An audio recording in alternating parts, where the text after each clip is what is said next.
அன்பு தமிழ் உறவுகளுக்கு வணக்கம். வாழ்தல் இனிது. நான் முழக்கம் திரு. போன கிழமை நடந்த ஒரு உண்மையான கதை ஒன்று உங்களுக்கு சொல்ல போகிறேன்.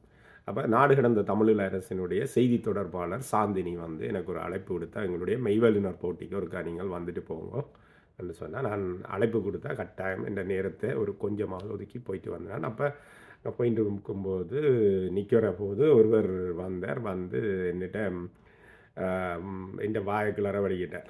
சரிதானே. அப்போ நான் கொஞ்சம் சிரித்து சமாளித்து கொண்டிருந்தேன். அப்போ அவர் விட்டவாடு இல்லை. அவர் கேட்குறார், நாங்களும் தான் நல்ல நல்ல இதுகள் எல்லாம் செய்திருக்கிறோம், விஷயங்கள் எல்லாம் செய்திருக்கிறோம்.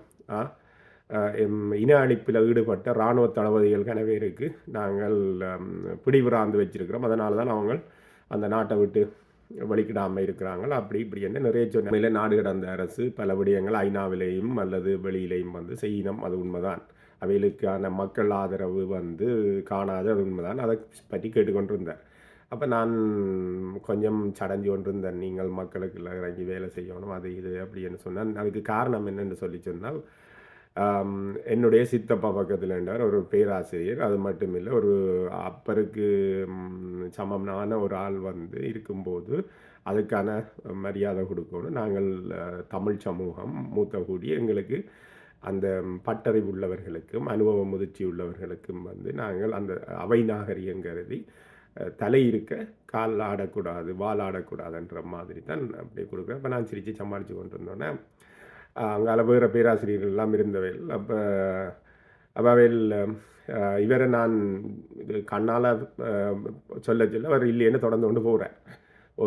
ஒரு வழியாக அவையல் போயிட்டினான். இதை பார்த்துட்டு இந்த சங்கடத்தை பார்த்துட்டு, அதாவது ஒரு ஃப்ரீயாக அதை விட்டு விடாத்தியாக கதைக்கலாதல்ல, இப்படி பக்கத்தில் இப்படி எல்லாம் ஆக்கள் வேண்டாம்.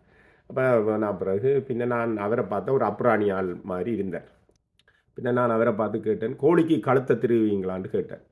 அவர் சொன்னார், கோழிக்கு ஐயோ அண்ணா, கோழிக்கு கழுத்தை திரிய முடியாத ஒரு ஆளையா எப்படி புடவை கடைக்காரனு கழுத்தை திருவிங்க, எப்படி இன அழிப்பு தூவி கட்ட வலிக்கிட்டவன் அவன் காத்திய பூ வடிவில் அவன் கட்ட வலிக்கிட்ட உலகம் எல்லாம் போட்டி வச்சு அவனை ராஜபக்சேன்ற மொட்டு மாறி வச்சிருக்கிறான் முழு பொய்யொண்ட சொல்லி அவன்கிட்ட கழுத்தை திருவி அதை பறித்து அங்கே ஒரு அரசியல் இப்படியே ஊறி அடித்து உலையில் போட்டு ஒருதனை கொண்டு அரசியலில் நிற்க வச்சு அவனுக்குள்ளால மாகாண அரசியை அடித்து அதை கொண்டு இங்கே போட்டு பிறகு தங்களுக்கு பெயிண்ட் அடித்து ஒரு விழா எடுத்து இப்படித்தான் நாட்கள் கூட்டம் சேர்க்கிறது. இது கலிகாலம் என்று சொன்னேன் அவருக்கு.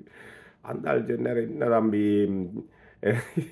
இப்படியெல்லாம் நடக்குது, எப்படியெல்லாம் நான் சொன்னேன், இப்போ 2009ஆம் ஆண்டுக்கு பிறகு இந்த அறம் அப்படி பார்க்குறதெல்லாம் அது போச்சு. இப்போ கனடா நிலவரம் இப்படித்தான் இருக்கன்னு சொல்லி சொன்னோன்னா அவருக்கு படு சிரிப்பு வந்துட்டுது. அடையப்பா தலையே சுற்றுது, அமைப்பு நடத்துறது என்னென்று சொல்லி கொண்டிருந்தார். உலகம் இன்றைக்கும் இப்படி இருக்காது, நாளைக்கு மாறும். அதுக்காக காரணமாக நாங்கள் இருப்போம். வாழ்தலினிது நாமார்க்கும் குடியெல்லாம் நம்ம நெஞ்சோம்.